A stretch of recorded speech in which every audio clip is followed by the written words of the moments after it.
মালদাতে পরপর দুটি দোকানের চুরি, দুটি দোকানই পাশাপাশি, দোকানের চাল ভেঙে চুরি। ঘটনায় ব্যাপক চাঞ্চল্য মালদার মানিকচকের এনায়েতপুর বাজারে। পরপর দুটি দোকানে অ্যাসবেস্টসের চাল ভেঙে চুরির ঘটনা। দুটি অনলাইন সার্ভিসেরই দোকান। ঘটনায় চাঞ্চল্য এনায়েতপুরে। দোকান মালিক ইমরান হোসেনের অভিযোগ, রবিবার সকালে দোকান খুলে তিনি দেখেন জিনিসপত্র লন্ডভন্ড হয়ে পড়ে রয়েছে। ওপরের অ্যাসবেস্টস কিছুটা সরানো। আমার দোকানে নোট ও খুচরো মিলিয়ে প্রায় নগদ 60,000 টাকা, দুটি ল্যাপটপ ও প্রিন্টার চুরি গিয়েছে। ইতিমধ্যেই পুলিশ দোকান দেখে গিয়েছে, থানায় লিখিত অভিযোগ জানাবেন বলে জানান তিনি। পুলিশ প্রশাসনকে বলবো, সঠিক তদন্তের মাধ্যমে দোষীদের চিহ্নিত করে আইনত উপযুক্ত শাস্তি দেওয়া হোক। অপর দোকানদার নূর হোসেনের অভিযোগ, রবিবার সকালে এসে তিনি দেখেন জিনিসপত্র ছেটানো অবস্থায় পড়ে রয়েছে।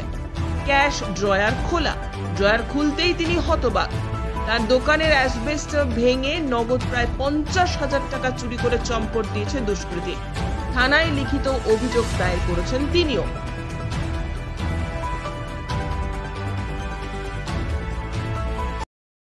আমার দোকানটা খুললাম তো দেখছি তো লন্ড ঘন্ট করে আছে, ওই বেশটা ভাঙা আছে।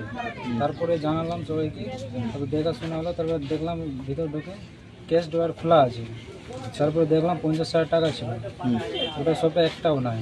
আচ্ছা, পুরো দোকান আউল বল করে দিয়েছে। কম্পিউটার নিয়ে ভাগার চেষ্টা করলো, ভাগতে পারেনি। ওটাই দেখলাম। আবার থানাতে জানালাম, থানা থেকে আসলো লোক। লিখিত অভিযোগ করেছেন? অভিযোগ এখন করিনি, করবো।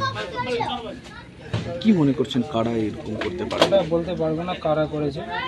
কোথায় দোকান আপনার? এনায়েতপুর বাজারে। কোটা দোকানে চুরি হয়েছে? পাশে আর আমার দুটো দোকানে চুরি হয়েছে। এর আগে হয়েছে এরকম ঘটনা? এখন জানা যায় না। এরকম ঘটনা আগে ঘটেছে? ফার্স্টে ঘটেছে কিছুদিন পরে। আচ্ছা, 2-4 বছর।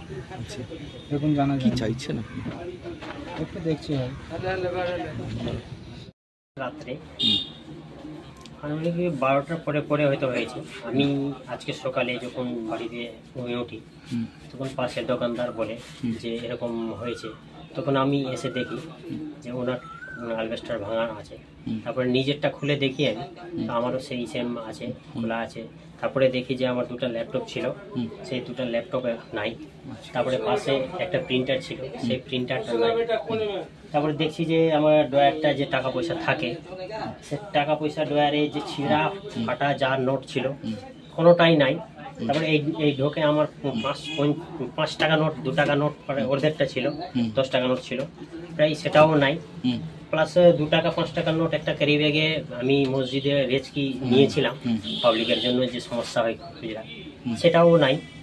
আনুমানিক আমার অ্যামাউন্ট প্রায় 60,000 টাকার মতো, সেটাও নাই। মানে নগদ 60,000 টাকা? নগদ 60,000 টাকার মতো। আর ল্যাপটপ প্রায় আমার আনুমানিক যদি হয়তো 2 থেকে 2.5 লাখ টাকার মতো আমার জিনিসপত্র নিয়ে পাঠিয়েছে।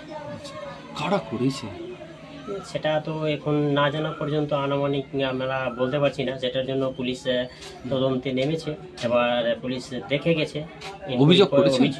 অভিযোগ করেনি এখন পর্যন্ত, এখন গিয়ে করব আমরা। কোথায় আপনার দোকানটা? আমার দোকান এনায়েতপুর বাজারে। পাশাপাশি দুটো দোকানে? পাশাপাশি দুটো দোকানেই জড়ি। এবং এরকম ঘটনা আগে কখনো হয়নি, এবার এটা মর্মান্তিক ঘটনা যে এরকম অবস্থাতেই হয়েছে। কি চাইছেন? আমরা প্রশাসনের কাছে একটাই চাই যে কি মানে দোষীকে ধরা হোক, বা আমাদের যা আইনত ব্যবস্থা যেটা হবে সেটা। আপনার নাম বলবেন? আমার নাম ইমরান হোসেন, দোকান মালিক। হ্যাঁ।